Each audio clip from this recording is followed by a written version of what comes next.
Officer Mason, a school resource officer with a history of excessive force complaints, slammed 8-year-old Imani against a locker. The small, quiet girl, an exceptional student at Westlake Elementary, fell to the floor, her nose bleeding.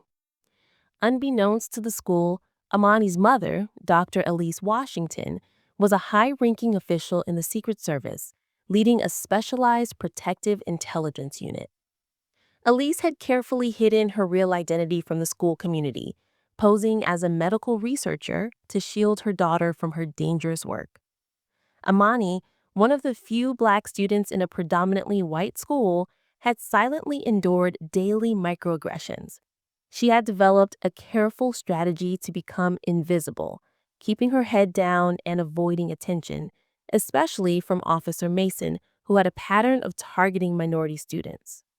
The first direct confrontation had occurred 3 weeks earlier when Mason dismissed Imani's quiet sobbing after a popular student, Tyler, ruined her special notebook. Mason's harassment escalated after that, and Imani's pleas to change schools were met with her mother's unknowing insistence on being persistent. The morning of the assault began when Tyler falsely accused Imani of stealing his electronic tablet. Although nothing was found in her backpack, the teacher, Mrs. Fleming, called for Officer Mason. Despite the intervention of Miss Torres, a supportive teacher who recognized the injustice, Mason escorted Imani into the hallway.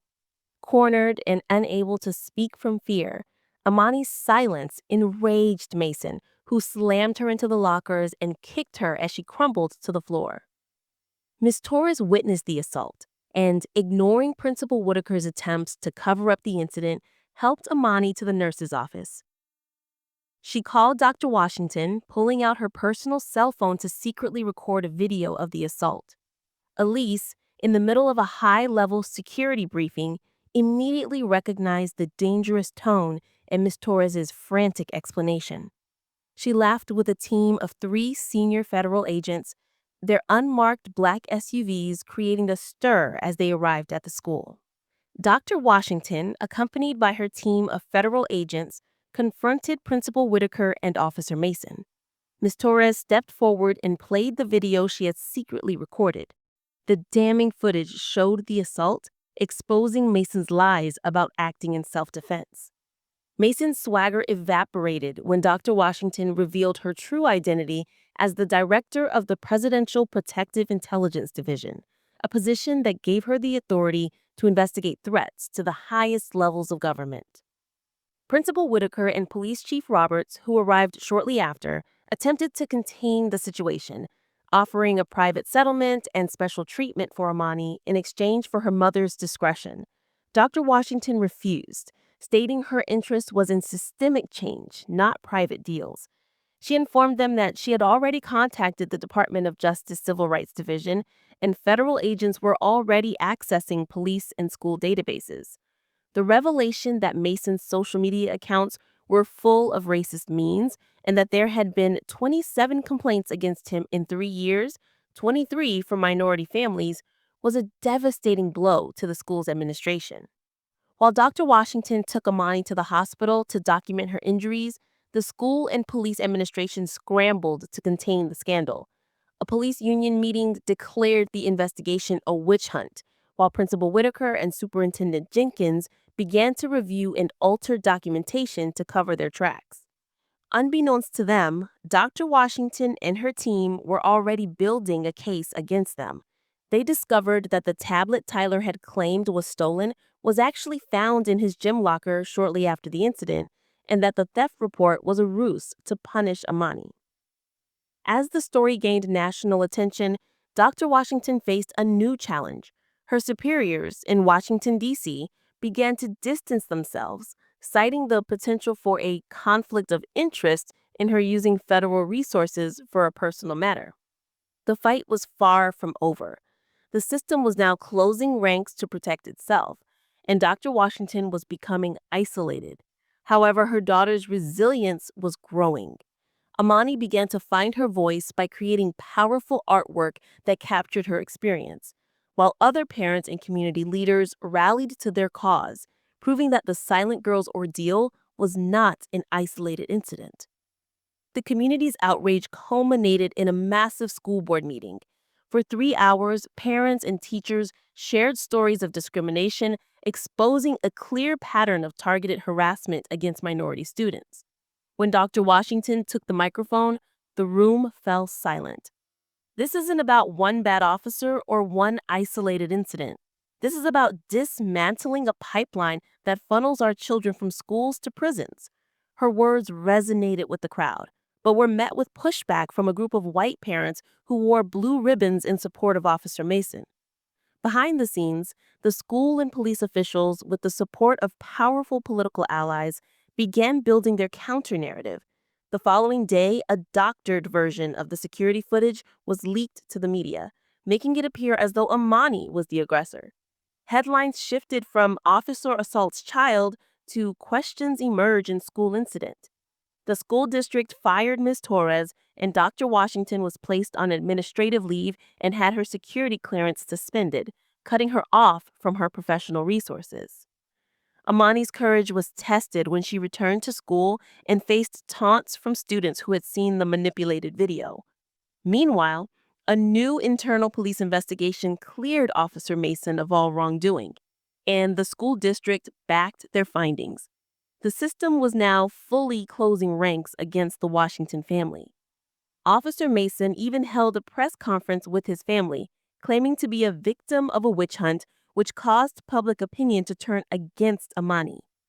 Just when all hope seemed lost, Dr. Washington received an anonymous text message. It was from a whistleblower on the inside, telling her to check your email in 1 hour. The email that arrived provided a cryptic clue to a hidden server in the district administration building. The fight was far from over. The anonymous tip proved to be a critical turning point. Dr. Washington immediately contacted Agent Daniels, a loyal member of her team, and with the help of attorney Camille Davis, they secured a federal warrant. At dawn, federal agents raided the district administration building, bypassing local law enforcement to ensure no one was tipped off. In a hidden basement room, they found a server containing the original, unaltered video footage of the assault. The unedited video provided irrefutable proof of Officer Mason's assault on Imani, clearly showing her cowering in fear, not acting aggressively. Even more damning were the email exchanges between Principal Whitaker, Superintendent Jenkins, and Police Chief Roberts. These messages detailed a deliberate conspiracy to obstruct justice, with specific instructions to doctor the video footage and pressure witnesses to recant their stories. Meanwhile, despite continued bullying at school, Imani bravely insisted on attending a student forum. Standing at the microphone, the once quiet girl found her voice and delivered a powerful speech about her experience. "My silence didn't protect me. It made me a target. We deserve to be safe at school." Her speech, recorded by a teacher and shared online, went viral, generating a massive new wave of support for her cause.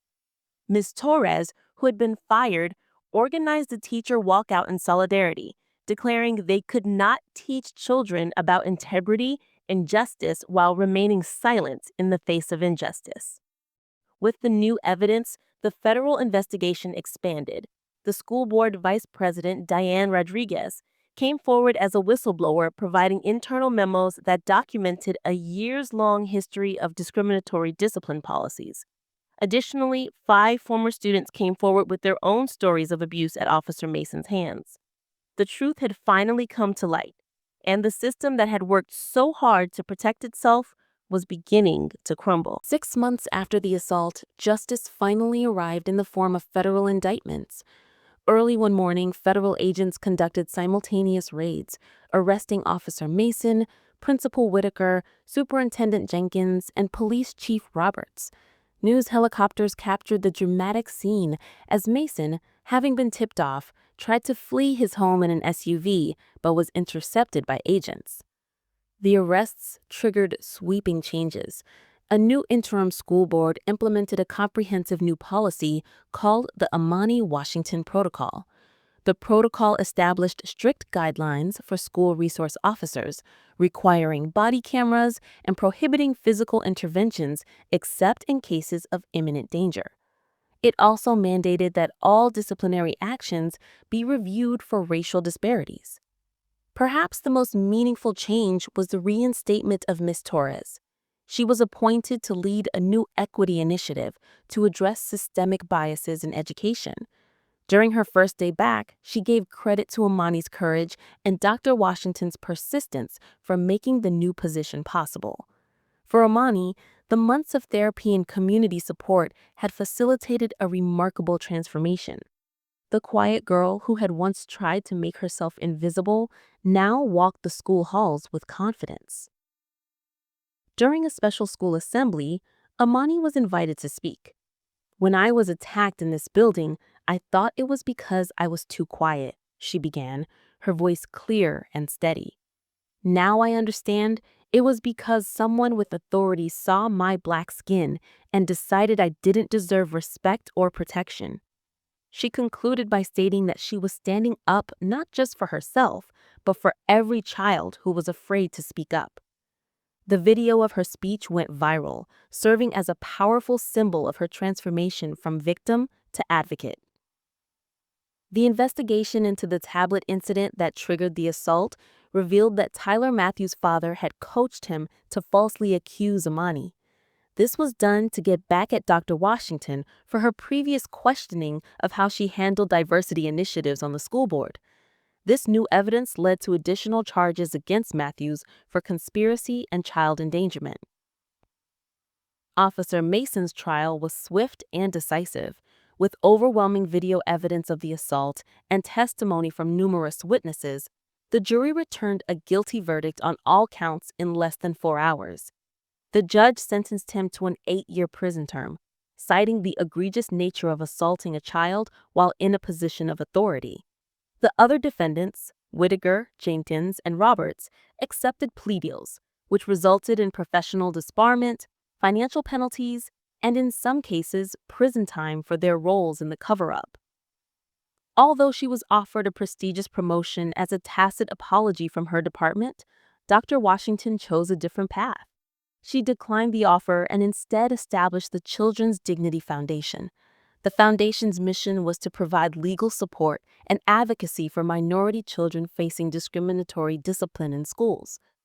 Dr. Washington explained, "My security clearance gives me access to protect government officials, but who protects our children when systems fail them? That's now my priority." The foundation quickly expanded, offering resources and legal representation to families nationwide. Imani herself took an active role in the Children's Dignity Foundation, serving as a leader in its youth program. She helped other children who had experienced similar injustices find their voices. At Westlake Elementary, Imani founded a student group called Safe Spaces, which created a confidential way for minority students to report discrimination or unfair treatment. She explained that sometimes kids are afraid to speak up alone, but together our voices are stronger. On the 1-year anniversary of the assault, Imani spoke at a school assembly. Standing at the same podium where she had once been too scared to speak, she declared, "A year ago, I was assaulted in this building because of the color of my skin. Today, I stand here not as a victim, but as a change maker."